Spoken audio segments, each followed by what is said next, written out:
Hello and welcome to Straight Talk. I'm Ayşe Süberker. At least 235,000 people have fled Idlib since mid-December amid airstrikes by Russian-backed forces targeting Syria's last major rebel stronghold. The United Nations says the mass displacement has left southern Idlib almost empty.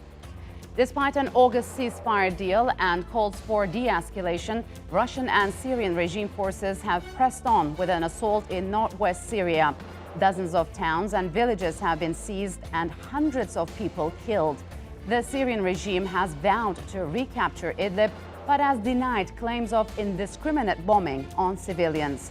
The latest escalation of violence has forced a new wave of refugee influx towards Turkey's border. But Turkish President Recep Tayyip Erdogan has said his country cannot handle a further inflow of refugees and has warned that Europe will also feel the impact if the bombing is not stopped.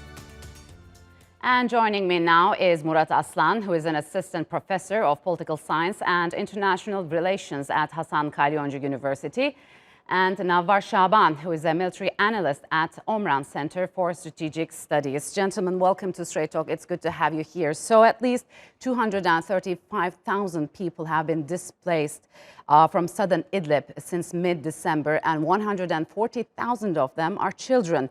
And this newly displaced adds to the already 400,000 people displaced earlier. Navvar, what is happening in Idlib and why now? Thank you for having me. First of all, it was obvious after the final round of Sochi that the Russians intend to conduct some kind of operation that bring for them a victory before the end of the year. They did not care about the civilian location. They did not care about the crisis that might happen. They wanted, basically, they announced that they want to accomplish the first agreement, which was the point of the first agreement in September 2018. They want to secure the international road. They want to evacuate the area from any kind of armory, and they want to get ready of Hayat Tahrir al-Sham. But here is the interesting thing. Hayat Tahrir al-Sham is part of the force that control the area. They did not receive any kind of massive hit. They did not announce any kind of big losses among them. Even some of the opposition faction, they did not received any kind of big destruction on their warehouses or headquarters. The only victim here from this massive campaign were the civilians. Yes. Either IDPs or death among civilians, and the situation is becoming even worse. Now the regime did not enter Ma'arat Noman, but they took an area. Jarjanas is a very high area. Yeah. Basically, with a small weapon, they can target the Ma'arat Noman area. So that's why Ma'arat Noman, most of the people fled from Ma'arat Noman. Now it's a ghost town, I believe, right? It's almost a ghost town. Only the western part of it, some people are living in it because they basically don't have a B plan or an option, or they don't want to leave their home in the winter to be living under the tent. Yes. So winter conditions are also exacerbating in the dire humanitarian situation. Murat, tell us about the significance of this Marat al-Numan and Saragep villages which the regime has taken control of. The town is located at the south of Idlib, as you know. And I think the most prominent issue for these two towns are their attitude towards the displaced persons when Assad regime attacked Aleppo, East Ghouta, because they hosted the displaced Syrians at their homes, refusing to build up a tent city. So after a while, we see that Assad regime now press these two towns and evacuate them from the region. And it's a kind of psychological, pressure upon the civilian minds, because Assad regime's intention is a bit favoring the military outcomes rather than civilian concerns currently. So it also sits on a highway connecting Aleppo and the capital Damascus, so it's economically important for Assad regime. But tell me, since these towns are evacuated, who will come and live there? That's the issue. That's the issue. Assad regime is trying to establish a kind of zone for nobody. The strategy... It's going to be an uninhabited place? Because now take, for instance, Eastern Ghouta.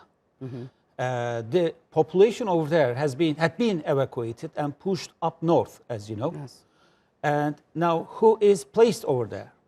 So it's a kind of ethnic cleansing, forcing people to immigrate from the areas that are being inhabited and trying to build up a country with or upon a certain sect who are loyal to Assad regime. That's the essence of the policy of Assad regime. So, Navvar, do you think this offensive will continue unabated? And what happens when they reach further north? Basically, the Russian put a lot of effort in the ground. They do have some kind of manpower problem after like reallocating some of their forces in the eastern Euphrates, and also they lost a lot of casualties among their troops, the regime troops in northern Latakia attempts a few months ago. So basically now they control a very strategic location. They can like oversee the M4 international road, so they don't have exactly to go through M4 and control it right now, because they basically control it with the firearms. So they can put more pressure on the civilian, which will put more pressure on the Turkish side to find some kind of solution for the whole area. Basically, the Russian final goal is to secure the southern part under Ariha, which is Marat Noman. They need to connect Marat Noman with Aleppo city or El Hader, southern Aleppo. So their main target, if we're going to talk about their main goal, it's going to be Marat Noman, it's going to be Saraqib, the international road. Basically, if we want to talk common sense, if they wanted to implement a new road from Al Hader to Hama, it will cost them very less than what they are doing right now. But it's more like a victory for them. They need this victory. Okay, they need that victory, but I mean, Turkey and Russia are allies recently, and while securing those places in southern Idlib, Russia, backing the Assad regime, is actually risking Turkey's security. Absolutely. Astana process, which is based on observing the de-escalation zones, is a kind of principle for identifying the policies in the region. But current situation directly threatens the security of Turkey, not only in terms of hard security concerns like having terror networks at the up north of Syria, but also soft threats like immigration, because Turkey cannot tolerate further immigration anymore. And the burden of this immigration is not only upon Turkey, but also the civilian themselves. So Turkey says the military observation posts will remain there no matter what until a resolution is found. How sustainable it is? I think this statement presents a kind of determination to the original text of Astana process, because the agreement indicated that these observation posts were to report what's going on in the region. And they are reporting right now. And they are not to combat with anybody, as you know. So if these observation posts has to leave the region, then there's no Astana process. Yeah. So, Navvar, I think you're of the view that the latest attacks are targeting civilians and some rebel groups, but at the same time ignoring Al-Qaeda-linked extremists. Could you elaborate on that? Why? Yeah, it's not only Hayat Tahrir al-Sham. People, when they talk about extremists in Idlib and this area, they mention Hayat Tahrir al-Sham, which is like the most famous group, and also they have the Salvation Government, which is the administration part of the Hayat Tahrir al-Sham. But still, in Idlib, we have several other factions like Huras al-Din, like Ansar al-Tawheed, like Taliban, Imam Ali bin Abi Talib. There is a lot of groups, subgroups in the area that is causing a lot of damage in regard of the security situation. So basically targeting these factions. How do they differentiate them? They differentiate them. Who? The Russian? They don't target them. So so basically they know exactly where they are located. For example, Huras al-Din is located in northern Latakia.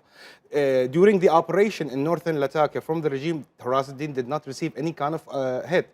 Hayat Tahrir al-Sham is located in some part of southern Aleppo. So you say the Russians know their whereabouts and they're not targeting them on purpose? It's serving them because just their presence is causing the security situation to be more fragile. These factions are, they issued several statements that they have a problem with the other Jabhat Tahrir al-Wataniya, which is like the ex-FSF faction.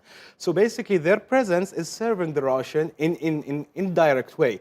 So destroying them will like prevent the Russian from causing the situation inside Idlib from inside out to be a disaster. So they basically now the Russian are doing two kind of attack from outside, and depending on these extremists to conduct some kind of attack from inside. Okay.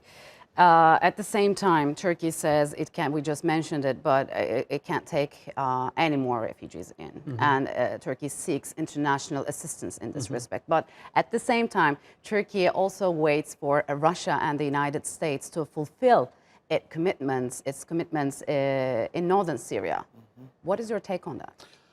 It's a clear picture of contradiction, especially for European Union. Let me tell you how. First, European Union pledged 3 billion euros, and later then will pledge another 3 billion. Okay, but they pledge it for the immigrants who are being harbored in Turkey. Yes. But what about and it's the not ones? Enough. Yeah, and what about the ones in Syria? If there's a project going to the circles of the European Union for the Syrians living in Syria as displaced people or individuals, then they reject it. So immigration is a kind of encouragement for the Syrian civilians by reaching Turkish borders, and by that way, it's a problem on Turkey. So Turkey does not want to accept more immigrants, but if EU wants to, provide assistance, they can also assist them in Syria too. So I'm afraid we're out of time. Gentlemen, thank you very much for joining me on Straight Talk. Thank you.